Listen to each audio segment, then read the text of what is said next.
大黄就一直守着他的孩子。好，行行，他一个晚上就坐在这个地方，对着他小狗的地方看着。门是开着在啊，他现在都不让小黑他们进来了。行行行，你太霸道了，大黄。昨天晚上一个晚上的狂风暴雨，现在这雨依然没有要停的意思。其实山里面一直在哗哗的下着啊，我放大给大家看，算是一个中雨了吧。黑妞昨天晚上没回来了。在山里唯一一点不好的地方就是，一遇到这样的天气，哪里都去不了，只能待在家里面。那等下黑妞下午如果还没回来的话，即使下雨，这附近也要找一下。应该就在这几天要产小猫了啊。另外的话，今天哪里也去不了啊，那就在家里给黑妞做一个适合它的窝。这是一位粉丝朋友给我推荐的。他说一般农村土猫也好，宠物猫也好，都喜欢这样的窝。带着5只狗宝宝，居然还没瘦啊！主要就是伙食太好了。哇，肉全部肉都不要了。这是香肠，他把鸡肉和牛肉啊，牛肉切成片的都吃完了。应该还有2、3天就要开园了。开园了之后，就给他一块适合他们的活动场所。这几只狗里面就是2只花狗比较凶一点，有时候因为你摸它，它汪汪叫。看一下你，这是鼻子没带花的，好优雅哦！都快开眼了，这个眼睛都已经快开眼了。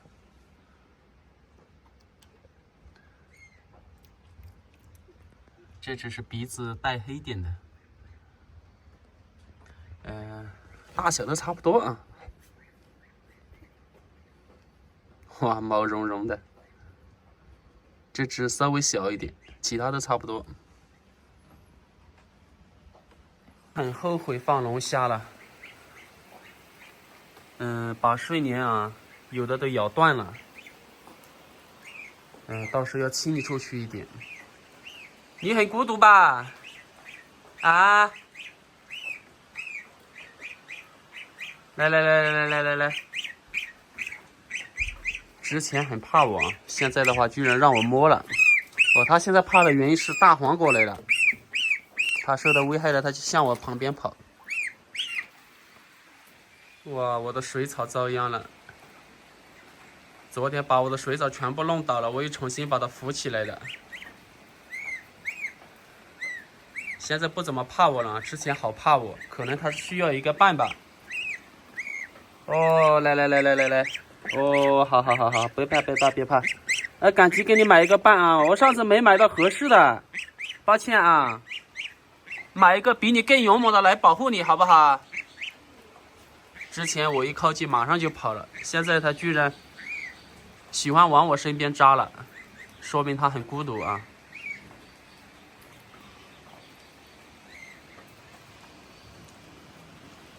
那去赶集看到有狮头鹅，给他买一只搬回来。没有的话，看吧。这个池子养2只鹅可以啊。因为的话晚上掉落很多虫子，全部都吃光了。鹅粪的话，基本上掉落在下面的也全部被吃光了。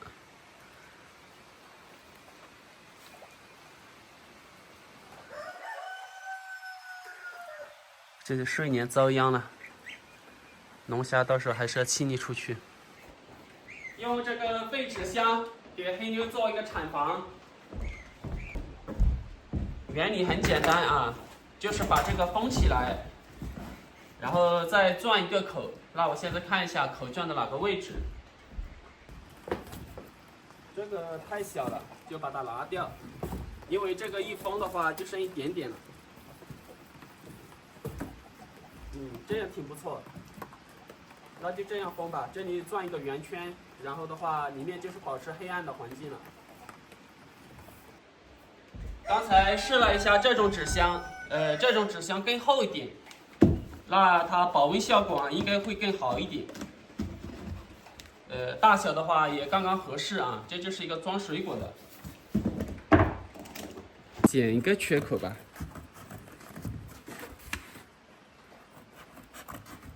剪得比较粗糙啊，但是刚好够黑妞能钻进去就行。里面的话就保持幽闭黑暗的环境。感谢那位粉丝朋友的建议啊。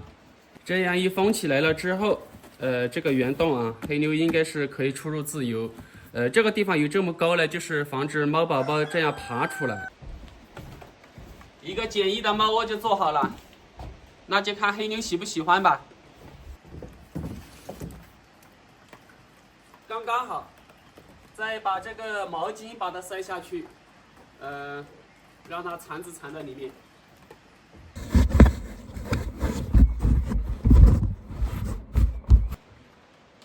一个简单的猫窝就做好了，那现在就等着黑妞回来，看它喜不喜欢。等到下午2点左右，如果说还没回来的话，不管外面的雨下多大，必须要到房屋附近山里面去找一找。因为有一些比较懂猫的朋友，他说黑妞就在这几天就要生产了，那他如果生到野外的话，黑妞它总要去吃食物，要去喝水，那在外出的时候，小猫体型很小，那就很容易成为别的动物的猎物。小白回来了，但是大黄不让它进来。你看啊，大黄等一下要把小白驱赶走。你别这么好强嘛！人家小白、小黑他们是来看望狗宝宝的，你就不让他们进来，都在呼呼睡大觉。哎，你踩到它了！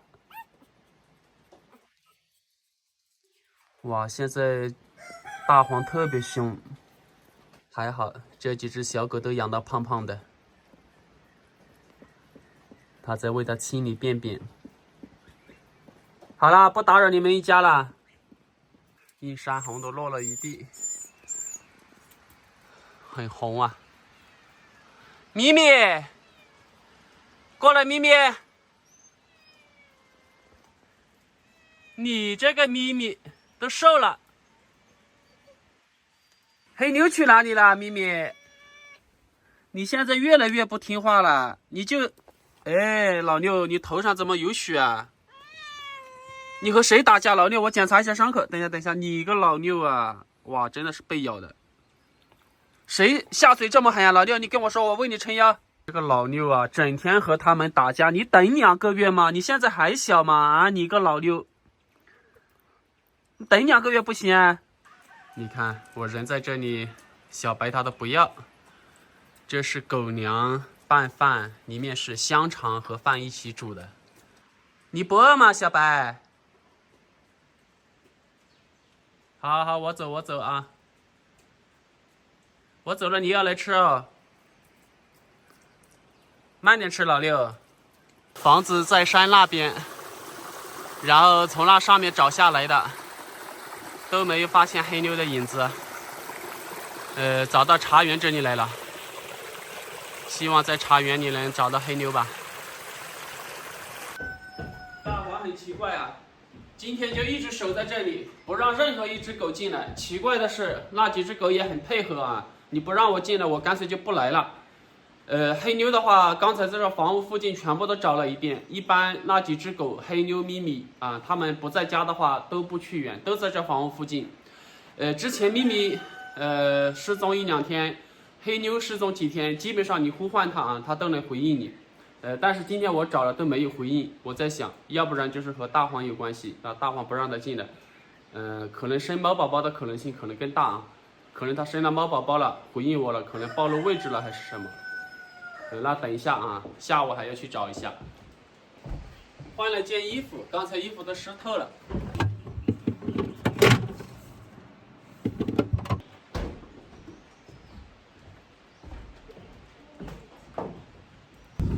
我这款衣服总共是5套，并不是1套啊。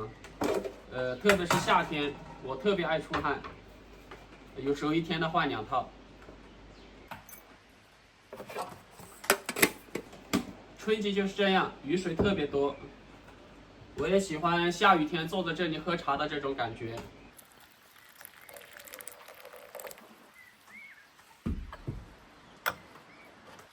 毛尖比较鲜嫩，所以的话，冲泡水温我建议在80至85度比较好啊，不能闷泡。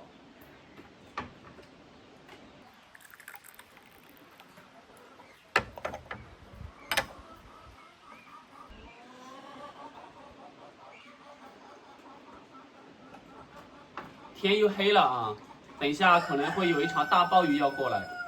那看这个天马上就要大暴雨了，大暴雨过后的话，还要去找一下黑妞。黑妞生的小猫的话都不能要，因为黑妞这个烈性啊，这个基因太强了。经常看到在小池子里面抓鱼啊，还有之前经常看到抓到老鼠啊，现在这房屋附近山鼠都没有了。如果把黑妞的后代留起来的话，那山里面那些鸟啊都遭殃了。很多朋友来找我买田园犬，其实黑妞的小猫的话，我都想上架发出去啊，但是我们这边快递公司啊，各个快递公司都咨询过了，都不能发活物，包括我们的州府，也就是吉首，都不能发活物，只是活的鸡、鸭、鹅、狗、猫这些它都不接的，但是可以收，也就是说从外地发过来的鸡、鸭、鹅这些活物的话可以收，所以没办法。那只小鹅的话，现在跟我也很熟了，可能是太孤单了还是什么。赶集我一直想买只狮头鹅啊，但是一直没发现。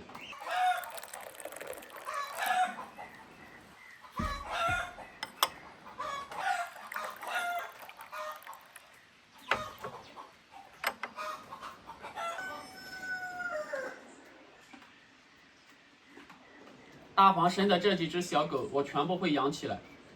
到时候那5只小狗，包括大黄，我都要把它做绝育了。2个原因，第一个原因我担心它们近亲交配第二个原因的话，其实大黄表面上看起来是舔狗，其实它战斗力爆棚，特别是它的捕猎能力几乎是不输小白。这么优良的基因的话，它遗传到了下一代啊，基因一般都是遗传比较稳定的。那它的后代的话，捕猎能力各方面都不会差。如果狗太多了啊，那肯定会对于生态造成影响，这是肯定的。做绝育可能也要满月过后啊，太早了肯定也不行啊。那到时候先提前咨询一下。哇，坐到这里都有点凉啊，我们这边海拔高，一下雨了降温得很快。听到声音吗？山那边已经开始有雨声过来了。那加件衣服，然后这附近再好好找一下黑妞。我说怎么找不到它？它就在这个楼板下面，就是只有这么高的那个楼板，它在下面刨了一个土坑，就像大黄铲小狗刨的那个土坑一样，只是它的土坑小一点。然后我用竹条把它赶出来了，它现在在猫盘里也没下去。黑妞，我在山里面叫你的不应我啊！你看这个肚子，都明显能摸到胎动了啊！我刚才赶它的时候，它现在也不怕我啊，没有恶意，很粘人。你来看一下，我给你做这个窝，这样应该可以吧？它刚好能钻得进去，里面是一根干净的手帕，钻进去试一下，对对对。哦，你害羞啊？那你晚上再钻进去，不要到楼板下面啊，伸在这上面，然后大黄它威胁不到你，知不知道？要不然大黄它也带小狗，是不是？你带小猫，等一下互相有冲突，知不知道？听话，知不知道？每次跟你说你捏，过后又不听话。好了，没事就住在这里面，先熟悉一下环境啊。他还是不出去啊，只是今天一天就在这个楼板下面，难怪我到山里面怎么样呼唤他，他都没有回应。那等一下看他晚上会不会进里面吧。那个纸箱是固定好的啊，风是吹不倒的。大黄对它也是没威胁。上面那个小岩洞的话，这个季节里面有一点潮气啊，所以的话不适合猫宝宝，所以在这个地方是比较好的。那就期待黑妞能生几只猫宝宝吧。好，那就分享到这里，明天见。